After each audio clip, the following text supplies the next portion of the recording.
네, 안녕하세요. 디파이농부 조선생입니다. 오늘도 여러분들과 함께 한 주간의 비트코인과 알트코인 뉴스를 정리해보고자 합니다. 오늘도 동아님과 함께 뉴스를 한번 살펴보겠습니다. 네, 지난 19일 FOMC 빅컷 결정으로 비트코인이 이제 꽤나 많이 상승했습니다. 화면에 보시는 것처럼 17일부터 현재까지 굉장히 이제 많이 올랐고, 한 주간에 이제 비트코인은 8% 상승했습니다. 나스닥은 2.5% 상승을 보였는데, 비트코인이 굉장히 퍼포먼스가 좋은 걸 알 수 있습니다. 두 가지 시장에 오르는 시점을 보면 이제 동일하게 19일의 의사결정으로 시장이 돌아섰다라는 결론을 좀 내릴 수 있습니다. 동아님이 보시기에는 이 17일과 19일에 상승한 이제 비트코인 어떻게 보시나요? 일단 17일 상승분은 이제 미국 소매 판매 지표의 영향이라고 봐야 될 것 같아요. 그래서 소매 판매 같은 경우에는 지난달에는 거의 1%가 예상 상회가 나오는 굉장히 이례적인 상황이 나와서 미국 경제에 대해서 안 좋은 거 아니냐 뭐 이런 세간의 우려들이 있었는데, 요게 이제 해소가 되면서 비트코인이 58,000달러 선에 있다가 6만 달러를 가볍게 돌파를 했었고요. 그리고 25bp를 내릴 거냐, 50bp를 내릴 거냐를 놓고 굉장히 설왕설래가 많았잖아요. 제가 기억하기로 굉장히 이런 논쟁적인 FOMC가 없었던 것 같아요. 제 기억에. 코로나 이후에는 뭐 이런 거가 없었던 것 같아요. 그러니까 우리가 얼마나 내릴지를 예측을 못하는 이런 상황 없었는데, 거의 발표 직전까지도 박빙으로 갔었고요. 결국에 이제 50bp를 내린 거죠. 그래서 19일에는 50bp 내리고 나서는 약간 시장이 의구심을 가졌지만, 이후에 경기도 좋고 50bp 내리니까 기분도 좋고 가자! 이래서 이제 가격이 오른 것 같습니다. 한 주간의 이제 뉴스를 살펴보면 두 가지를 생각할 수 있습니다. 앞서 말씀드린 이제 미국 기준금리 빅컷에 의해서 시장이 돌아왔다. 그다음 두 번째는 일본 은행에서 이제 금리 동결을 했다는 것입니다. 근데 비트코인이나 이제 주식을 거래하는 사람들은 이제 시장이 돌아섰으니까 좋은 거 아닌가라는 이제 생각을 많이 하실 텐데, 사실 경제학자들은 지금 두 가지 나뉘는 시선을 좀 갖고 있습니다. 한쪽은 시장이 좋아질 것이다, 한쪽은 이제 경기 침체가 이제 가속화될 것이다라고 하는 의견을 내고 있습니다. 대표적으로 이제 FOMC에서도 이제 의사결정을 할 때 만장일치가 되지 않았습니다. 화면에 보시는 것처럼 이제 소수 의견이 만장일치를 이제 불발시켰는데, 이게 이례적인 것이 2005년 이후에 처음 있었던 일이라고 하는 것입니다. 그만큼 경제학자들도 이제 시장을 바라보는 시선이 좀 나뉘고 있다고 생각이 됩니다. 동환님은 어떻게 생각하시나요? 이거는 사실은 저도 좀 놀랬던 게, 금리를 내릴 때는 중요한 의사결정이잖아요. 금리 올리는 것도 마찬가지지만, 금리 내릴 때는 제가 이 경제를 공부했었던 시기에는 한 번도 연준은 만장일치가 아니었던 적이 없었어요. 그래서 아마 이게 2005년 이후에 제가 이걸 보기 시작했어서 그렇게 이제 생각했던 것 같은데, 저는 좀 놀랐어요. 만장일치가 아니었고, 이게 약간 그런 거거든요. 우리 보면 이제 조선왕조 실록 같은 거 있잖아요. 한국은 거기에 왕이 뭘 하려고 할 때 제 생각은 다릅니다, 이거 적어주십시오 라고 말하는 신하가 있는 거야. 분위기 어떻겠어요? 분위기 아주 안 좋지. 와, 그렇게 완전 얘기하면. 싸하죠. 네. 그렇죠. 근데 굳이 묻어가도 되는데 나는 아니라고 얘기했다고 꼭 얘기해줘. 이게 이제 약간 당일의 시장이 좀 약간 아리까리한데라고 생각을 하게 됐던 핵심 요소 중에 하나인 것 같습니다. 이 사람 미셸 보우먼이라고 하는 연준 이사고, 이제 성향은 매파, 그래서 금리 인상, 긴축적인 통화 정책을 더 좋아하는 성향인데, 그냥 내가 매파하기 때문에 금리나 안 돼 이렇게 얘기하는 게 아니라 나름대로 다 경제 공부한 사람들이고 근거가 있어요. 그래서 인플레이션이 다시 오를 가능성이 높다라고 보는 사람이고, 그러니까 이 부분도 사실 파월이 엄청 강조했던 것과는 굉장히 대조적인 부분이에요. 그러니까 파월은 인플레이션 우리가 다 잡았고 이제 오를 일이 없을 거다, 거의 이런 톤으로 얘기했거든요. 이번 FOMC 때 이 사람은 리플레이션 가능성이 있다. 왜냐? 코로나 시기에 불거졌던 인플레이션은 공급 부족으로 생긴 것인데, 사실 이제 공급 부족이 해소되면서 인플레이션이 내려간 것이고, 지금은 수요 과다를 좀 걱정을 해야 되는 그런 타이밍이다. 그래서 인플레이션을 좀 확실하게 잡고 가는 게 중요하기 때문에 자기는 이번에 0.25%포인트 인하만 하는 게 좋겠다, 이렇게 이제 얘기를 한 거거든요. 그래서 저도 사실 마음에 걸리는 부분이죠. 나중에 파월이 어떻게 말 바꾸기를 할지 알 수 없다, 저는 그렇게 생각합니다.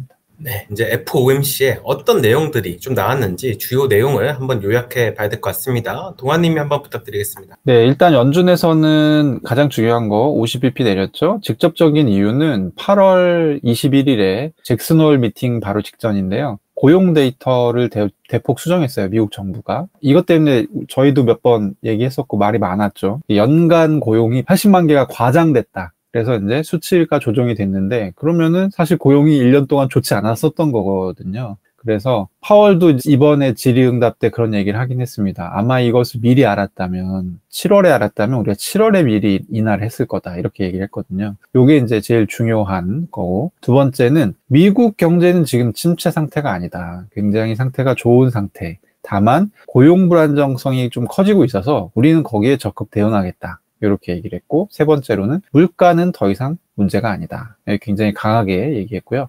저는 이게 되게 재밌었는데, 양적 긴축은 계속 유지할 거야 라고 얘기했어요. 이게 뭐냐면, 사실 양적 긴축은 통화 정책을 긴축적으로 가져가는 도구 중에 하나인 거고, 50bp 인하는 엄청난 완화가 필요하다는 조치거든요. 두 가지가 약간 모순돼요, 제가 보기엔. 원래 예상했던 거는 25bp를 내리면서 양적 긴축을 언제 끝날 건지 정도를 언급해준 선에서 끝나지 않을까라고 생각했는데, 금리는 50% 내려버리면서 근데 양적 긴축은 계속 유지해야 돼, 이거는 충분히 양립할 수 있어 라고 얘기를 하는 것이 좀 이상하다. 약간 정수기에서 그냥 미지근한 물을 뽑으면 되는데 냉수, 온수 뽑아가지고 두 개 합치는 느낌? 이런 느낌이어서 어쨌든 이렇게 얘기를 했고요. 마지막으로 중립금리가 과거보다 높아질 거다, 이렇게 얘기했습니다. 이 중립금리는 뭐냐면 뜨겁지도 않고 차갑지도 않은 금리 수준을 말해요. 인플레이션을 유발하지도 않으면서 경기 침체를 유발하지도 않는 그런 금리가 이제 중립금리 수준인데, 이게 원래는 한 2% 정도로 봤거든요. 근데 이게 과거보다 높아질 거다. 이 얘기는 뭐냐면 과거처럼 2%까지 금리 인하를 하지는 않을 거다라는 얘기예요. 그리고 이제 동시에 파월이 굉장히 강조했던 게 뭐냐면, 우리 50bp 이번에 내리지만 이거 계속 이렇게 내리겠다는 얘기 아니야 라는 얘기를 되게 많이 했거든요. 이 얘기를 왜 했냐면, 연준은 지금까지 금리 인하를 한번 시작하면 그냥 쭉 내려요.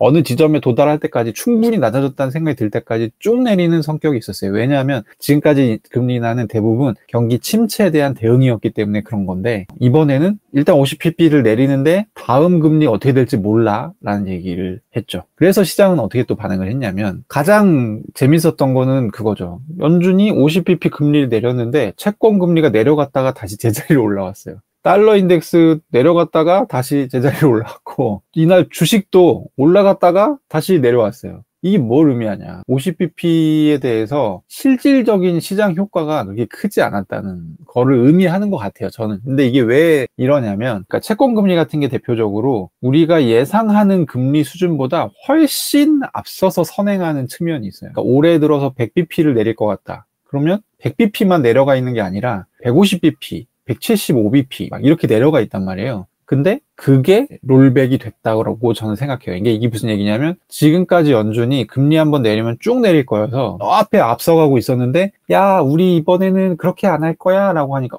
그러면 지금 포지션을 유지하면 큰일 나잖아요. 그러니까 다시 되돌아간 거죠. 그래서 시장에서 보기에는 분명히 금리 내렸는데 왜 채권 금리 안 내려가? 이런 상황이 발생을 한 것이죠. 어쨌든 길게 얘기하고 있는데, 시장의 반응은 간출이면 이거 나 이해 안 간다. 보통 50bp 내릴 때는 경제 상황이 굉장히 안 좋을 텐데 지금은 그런 상황이 아니라는 거예요. 파월도 얘기해. 경제 위기 아니라고 얘기해. 고용이 약간 무너질 조짐을 보이고 있지만 그것조차도 원래 완전 고용이라고 얘기하는 게 실업률 4.5% 선인데 지금 4.1, 4.2 이 정도 수준이란 말이야. 지금 50bp 오바다, 과하다. 왜 하지? 이것 때문에 이제 시장이 굉장히 헷갈리는 반응을 보였고, 하루가 지나서 오른 거는 그럼 지금 어떻게 할 거야? 그래도 파월이 이렇게까지 얘기하는 거는 FOMC가 9월에 있고 10월에는 없거든요. 그리고 11월에 미국 대선 끝나자마자 FOMC가 있어요. 그럼 한 달 동안은 파월이 금리를 손볼 수 없는 거 아니에요? 일단 50bp를 내린 거고. 그렇다고 하면 이거는 안 사면 손해?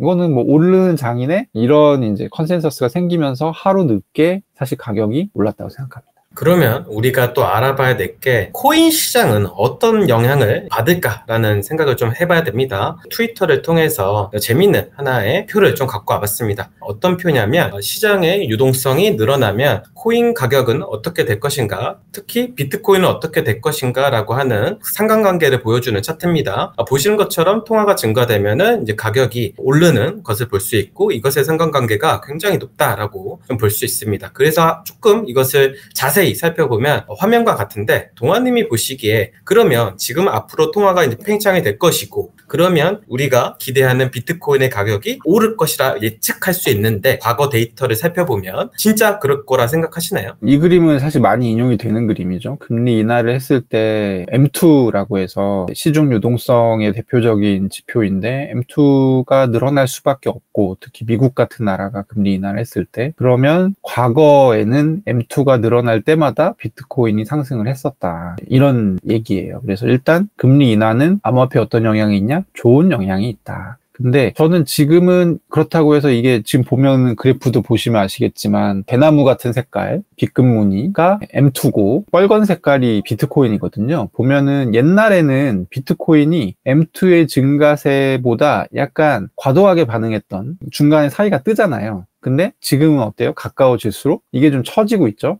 그래서 이제 이 민감도라든지 이런 부분들이 점점 약해지고 있다라는 거를 저는 의미하고 있다고 생각을 하고 이번 금리 인하로 유동성이 계속 증가한다고 하면 이 금리 인하가 몇 번 이어져야 돼요. 계속 경향적으로 이어져야지만 M2가 경향적으로 증가하는 거죠. 원래 M2는 월에 한 번씩 나오는 데이터거든요. 그래서 뭐 결론만 얘기하자면 좋은 영향이 있을 거다. 근데 얼마가 이것 때문에 오를 이런 거는 예상하기 좀 어렵다. 그리고 과거처럼 엄청 드라마틱한 우리 2020년에 기억했던 비트코인 막 3,000달러에서 얼마 갔죠? 6개월 만에 15,000달러로 올라갔던 그런 드라마틱한 상승을 지금 얘기하기는 어렵다. 그 정도로 정리할 수 있을 것 같습니다.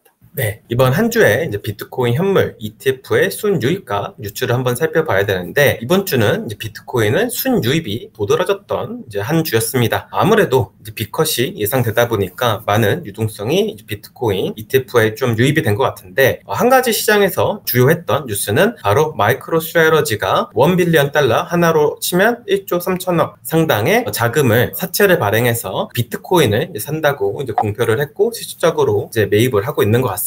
그러다 보니까 결국 우리 형이 비트코인을 좀 수호해주고 있다라고 이제 생각해서 여론은 좀 좋은 것 같습니다. 비트코인 대비 이더리움의 퍼포먼스가 이제 굉장히 안 좋았었습니다. 그래서 이더리움 현물 ETF 순유입과 유출을 봐도 순유출이 나오는 장으로 볼 수 있었습니다. 이번 주도 다르진 않았습니다. 계속적으로 ETF에서 순유출이 일어나긴 했는데 우리가 주목해야 될 건 뭐냐면 비트코인 대비 이더리움의 가격이 어떻게 되고 있는지를 좀 살펴봐야 됩니다. 비트코인 대비 이더리움이 계속적으로 내려가고 있었어요. 왜 그러냐면 결국 비트코인보다 이더리움의 가격 상승률이 좋지 않다는 얘기고 이더리움에 대한 센티먼트는 지난 방송에서도 얘기 드렸었죠. 이더리움 생태계 레이어 2로서 이더리움의 소각 효과를 좀 낮추는 그런 경향이 있었고 그에 따라서 이더리움이 인플레이션이 이제 시작됐기 때문에 좀 여론이 좀 좋지 않았다. 그에 따라서 이더리움 고래들도 이더리움을 시장에 던지기 시작했고 그에 따라서 가격이 계속 쭈르륵 흘렀다라고 볼 수 있는데 이번 주에 좀 나타난 현상은 이게 다시 고개를 들기 시작했습니다. 즉 이더리움의 가격 상승폭이 비트코인보다 좀 좋아지고 있다는 것이 되게 이례적인 사건이고 우리가 좀 주목해야 되는 사건 같습니다. 동환님 보시기에 이거 어떻게 생각하시나요? 이더리움이 진짜 이 오욕과 이 수치의 역사가 굉장히 길었는데 다들 이더리움 들고 있다고 하면 조롱하고 약간 이랬는데 이제 확실히 뭔가 모멘텀이 생겼죠. 여기 저는 그러니까 이더리움이 펀더멘탈적으로 달라진 건 없다고 생각해요. 근데 이게 올라오는 신호는 뭐냐라고 하면 그 말 그대로 글로벌 경제를 둘러싼 여러 가지 상황이 특히 이제 미국 경제를 둘러싼 상황이 10월 달 정도 되니까 안 좋을 수가 없는 상황이네. 이게 선거 직전이라서 집권당인 민주당 입장에서는 주식 가격이 떨어지면 절대 안 되는 구간에 진입을 했고 뭐 FOMC 다 끝났고 페드도 뭐 할 수 없고 뭐 여러 가지 뭐 BOJ의 어떤 8월 초에 엄청 한번 당했던 적 있잖아요. 그 엔캐리 트레이드 언와인딩 시작되면서. 근데 BOJ도 금리 동결을 했기 때문에 그러면은 이 정부들 사이드에서 뭔가 큰 변화를 나타낼 수 있는 그런 요소들이 다 제거된 거거든요. 그래서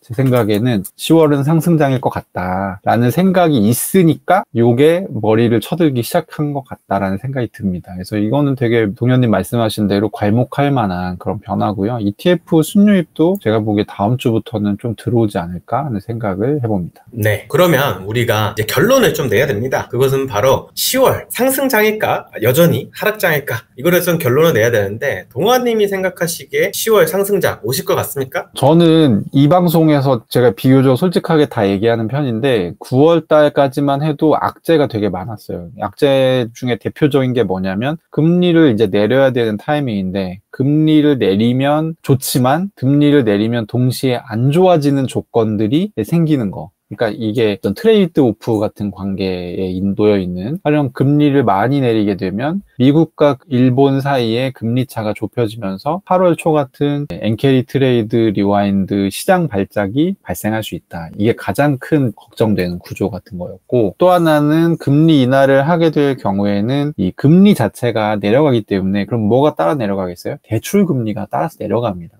이미 소규모, 중소규모 은행들이 미국 연준에서 대출을 했었던 금액들이 상당히 있어요. 한 1,300억 달러 정도가 있어서 대출 금리가 내려가면 더군다나 0.5bp가 50bp가 내려갔죠. 그러면 얘네 입장에서는 이거 그냥 갚고 새로 대출하는 게 싸겠다 이런 결정을 내릴 수 있잖아요. 그러면 유동성을 기껏 풀었는데 얘네가 유동성을 다 잠식하는 효과가 일부 발생합니다. 이게 이제 언제 발생하느냐에 따라서 유동성 병목이 생길 수 있고 그게 자산 가격에 되게 안 좋을 수 있다. 요 얘기까지는 제가 이 디파이 존슨 방송에서 했었던 것 같아요. 요게 또 악재로 작용할 수 있는 것이었고, 또 하나는 미국이 금리 인하를 좀 눈치 보면서 해요. 이런 문제들 때문에. 그런다 할지라도 BOJ가 일본 물가가 너무 빠르게 올라가고 있어서 그걸 잡기 위해서 금리 인상을 해버리게 되면 이 미국과 일본의 금리 차가 똑같아지는 거예요. 25bp만 미국에서 내리더라도 얘네가 25bp를 올리면 똑같은 거잖아요. 미국이 50bp 내린 거랑. 이런 문제들이 있었는데 되게 공교롭게 다 해결됐어요. 50bp 내리면 경기 침체다. 이거 파월이 아주 엄청난 립 서비스 해서 막아내는 것처럼 지금 보이고요. 두 번째로 양적 긴축 문제 종료 안 한다고 했지만 사실은 여기에 대해서 언급을 하긴 했어요.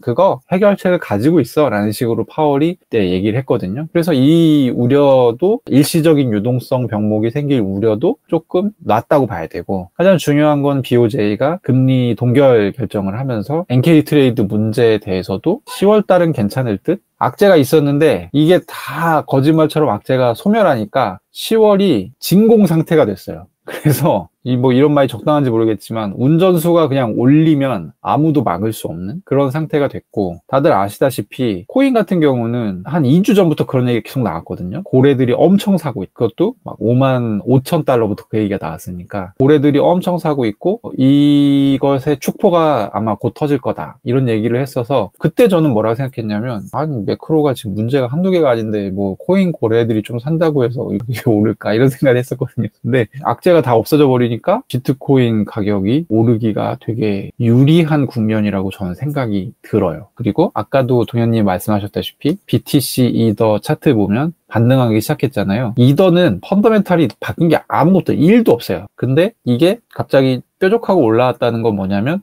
이제 올려도 되나? 약간 이런 생각들을 이더 투자자들이 가지게 된 게 아닌가, 이더 고래들이. 그래서 지금 보면은 10월은 상승장이냐? 저의 대답은 상승장의 가능성이 굉장히 높아졌다. 그리고 최근 한 일주일 동안 비트코인이 지금 눈치를 또 보고 있는 게 뭐냐면 위험자산 대장주인 엔비디아 가격의 눈치를 많이 보고 있고, 그리고 나스닥의 눈치를 많이 보고 있어요. 가급적 맞춰주려는 그런 움직임이 좀 보이거든요. 근데 이 두 가지도 사실은 엔비디아 같은 경우는 지금 매그니피센트 7의 거의 제일 퍼포먼스가 좋은 자산이기 때문에 미국 사람들도 투자를 많이 했고요. 엔비디아 빠지면 11월에 미국 대선에서 민주당이 힘들어질 거예요. 그래서 한 달 동안은 계속 간다고 봐요. 그러면 10월 달은 상승장이라고 일단 보는 게 좋고, 어떻게 상승에 대응할 것인지를 생각하는 게 제가 생각할 때는 맞는 해법이다, 이렇게 생각합니다. 저는 이것에 대해서 토큰 2049에 대한 경험으로 한번 좀 풀어보고자 합니다. 제가 지금 싱가포르에 와 있습니다. 싱가포르에서 세계에서 이제 가장 큰 컨퍼런스라고 할 수 있는 토큰 2049라는 행사가 열렸고, 수많은 사람들이 이곳에 좀 모였습니다. KBW 때도 사이드 이벤트만 한 800개 정도 이제 있어가지고 이례적으로 굉장히 컸던 행사다라고 했는데, 싱가포르는 이제 1000개가 좀 넘어가고 있습니다. 그만큼 많은 사람들이 와서 자신들이 개발하고 있는 기술을 이제 뽐내려고 많은 돈을 쓰고 있다는 얘기죠. 제가 행사장에 갔을 때 느꼈던 건 뭐냐면 굉장히 불장이구나 라는 걸 많이 느꼈어요. 근데 그 많은 사람들 중에 대부분은 사실 블록체인을 꽤나 잘 아는 디젠들로 좀 보였습니다. 즉, 이 시장에 원래 참여했던 사람들이 자신들이 시장이 좋다고 생각하니까 이 컨퍼런스에 많이 온 거고, 거기서 자신들의 어떤 프로덕트를 홍보하려고 돈을 많이 쓰고 있다는 걸 좀 느껴졌어요. 어쨌든 시장에 신규 유저들이 참여는 안 하고 있구나라는 것을 좀 간접적으로 좀 느낄 수 있었고, 그러면 우리가 기대하는 이 상승장이 올까 안 올까 이걸 보려면 사실 시장마다의 리테일드 센티먼트를 좀 봐야 되거든요. 그래서 중화권에 있는 사람들, 이제 서구권에 있는 사람들, 그다음에 한국 사람들하고 같이 이제 식사도 하고 여러 가지 얘기를 나누면서 좀 종합해본 결과는 뭐냐면, 중화권은 현재 상승장으로 인식을 하고 있고 서구권은 완전 하락장으로 생각하고 있다. 아무도 코인 안 산다. 막 이런 말을 좀 많이 들었습니다. 한국은 약간 중립 상태인 것 같습니다. 김프도 0%에 수렴하고 있고 업비트의 어떤 거래량은 폭발적으로 상승을 하고 있지만 김프가 안 움직이는 것은 결과적으로 어떻게 보면 신규 유저보다는 기존에 참여했던 유저들이 더 거래를 활발하게 한다는 해석으로 좀 볼 수 있어서 아직까지는 사줄 사람이 조금 부족하구나 라는 걸 좀 느꼈습니다. 저는 그래서 10월 달에 상승장이 올 수도 있겠지만 그 이유는 좀 쉽지 않다고 좀 생각이 들었어요. 제가 2022년도에 한국에서 처음으로 일본 시장 주목해야 된다 얘기를 했었고 굉장히 많은 글도 좀 써내려갔던 사람인데, 이때 제가 봤던 관점은 뭐냐면 일본 시장의 수요 공급이었습니다. 일본의 프로젝트들하고 그다음에 그것을 사줄 사람들이 충분히 밸런스가 맞는지를 항상 많이 봤었었는데, 그때 당시 제가 일본 시장 불리시하게 봤던 것은 세법이 개정되면서 기업들에서 돈들이 많이 나오고 있고 그 돈들이 전부 다 벤처 시장에 흘러 들어가서 화랑이 될 것이다 라고 기대를 했었었는데, 그 뷰가 점차적으로 바뀌었었죠. 안 좋은 쪽으로. 그 이유는 프로젝트를 만들어서 공급할 사람들은 많은데 그 시장에서 이것을 사줄 사람들이 굉장히 없다는 것을 조금 알게 됐습니다. 그래서 밸런스가 안 맞아가지고 시장이 커지 못할 것이다 라고 좀 얘기한 바 있는데, 이번에 똑같은 거를 사실 토큰 2049에서 좀 느꼈습니다. 미국에서 수많은 벤처 캐피탈들한테 높은 밸류에이션으로 투자를 받아가지고 AI와 관련된 여러 가지 프로젝트들을 만드는 사람들도 많았고 또 새로운 기술들을 개발한 사람들은 많았는데 너무 많은 거죠. 말도 안 되게 똑같은 컨셉이고 사실 아다르고 어다른 거지 본질적인 거는 다 비슷비슷하더라고요. 근데 서로 다른 어떤 내러티브를 통해서 레이징을 많이 해가지고 결과적으로 시장에 좀 출시할 건데, 이것은 제가 보기에는 프로젝트들의 공급 과잉이다 라고 좀 보여지더라고요. 그러면 그것을 좀 받을 수 있는 시장이 충분한가라고 했을 때는 앞서 말씀드린 대로 중화권밖에 없다라고 좀 생각이 들었고, 이것은 그러면 지속 가능하지 못하겠구나라는 생각이 들어서 코인 시장이 단기적으로 오를진 모르겠지만 좀 장기적으로는 조금 알트 시장에 한해서는 어려움이 좀 많겠다라는 좀 생각이 들었습니다. 동환님 어떻게 생각하시나요? 저는 온전히 동의하고요. 그러니까 저도 10월 상승장을 얘기를 하긴 했는데 10월 이후에는 사실 모르겠어요. 그러니까 이게 굉장히 이례적인 어떤 정치 이벤트 때문에 형성이 되는 상승장 가능성이 이제 저희 앞에 펼쳐진 거라고 저는 보고 있고, 가장 걱정되는 건 그런 거예요. 아무리 생각해도 내릴 이유가 없는데 50bp를 내렸다라고 했을 때 경제에는 공짜 점심이 없어요. 반드시 부작용으로 이제 연결이 되게 되거든요. 가장 이제 떠올리기 쉬운 부작용은 물가가 다시 올라가는 것이죠. 그렇게 됐을 때 제일 중요한 거는 사실 시장 입장에서는 연준이라고 하는 어떤 컨트롤 타워를 신뢰할 수 있느냐 하는 문제가 사실은 굉장히 중요해요. 신뢰를 할 때는 그냥 파월이 기침 한 번만 해도 시장이 그냥 막 몸살을 앓습니다. 근데 신뢰를 안 하게 되면 뭐야 니네 지난번에도 거짓말 했잖아 이렇게 된단 말이에요. 꼭 필요할 때 가이드를 반드시 해야 되는 시기가 있는데 그때 가이드가 작동하지 않을 가능성이 있고, 제가 신뢰하는 몇 명의 이제 경제 전문가들은 이미 경기 침체 왔다. 그러니까 50bp가 거짓말이라는 게 아니라 경기 침체가 왔는데 연준은 죽어도 경기 침체가 왔다는 말을 자기 입으로 못 한다. 왜냐면 경제 컨트롤 타워니까. 경기 침체 왔다는 거는 자기가 실패했다는 얘기거든요. 그리고 그동안에 얼마나 막 시험리처럼 이 통화정책에 이래라 저래라 얘기한 사람이 많았습니까? 근데 그런 거 다 그냥 무시하고 파월이 그냥 마이웨이로 될 것 같아 연착륙 이러고 지금 이렇게 온 거거든요. 그래서 이걸 인정할 수 있는 상황이 아니라서 투자자들이 여기에 대응을 해야 된다. 경기 침체가 맞다고 하면 저희는 어떻게 대응했냐면 버핏처럼 다 팔아야 됩니다. 버핏처럼 현금 비중을 굉장히 늘려야 되고, 조 선생님이랑 이 방송 전에 잠깐 얘기 나눴는데 우리 코인 얘기를 하진 않았어요. 근데 전반적으로 지금 셋들의 밸류에이션이 높다, 비싸다, 주식이고 뭐고 간에 지금 다 좀 비싼 상태이지 않느냐. 그러니까 버핏이 얘기하는 게 저는 그 얘기인 것 같거든요. 판다는 게 가격이 너무 올랐어, 비싸. 지금 가격이 내려가면 뭐 다시 사겠죠. 그렇게 되지 않을까 싶은데 토큰 2049 얘기와 인사이트를 전에 듣고 저도 약간 싸하다. 그렇다고 하면 10월 상승장은 더 잘 먹을 필요가 있다. 이거 마지막 짜장면이 될 수 있으니까 뭐 그런 생각이 들었습니다. 네. 네, 오늘도 동환님과 함께 한 주간의 이제 비트코인 주요 뉴스와 알트코인 뉴스를 좀 알아봤습니다. 디파이 농부 조선생은 더 좋은 콘텐츠로 찾아뵙도록 하겠습니다. 오늘도 감사했습니다. 빠이, 안녕. 안녕.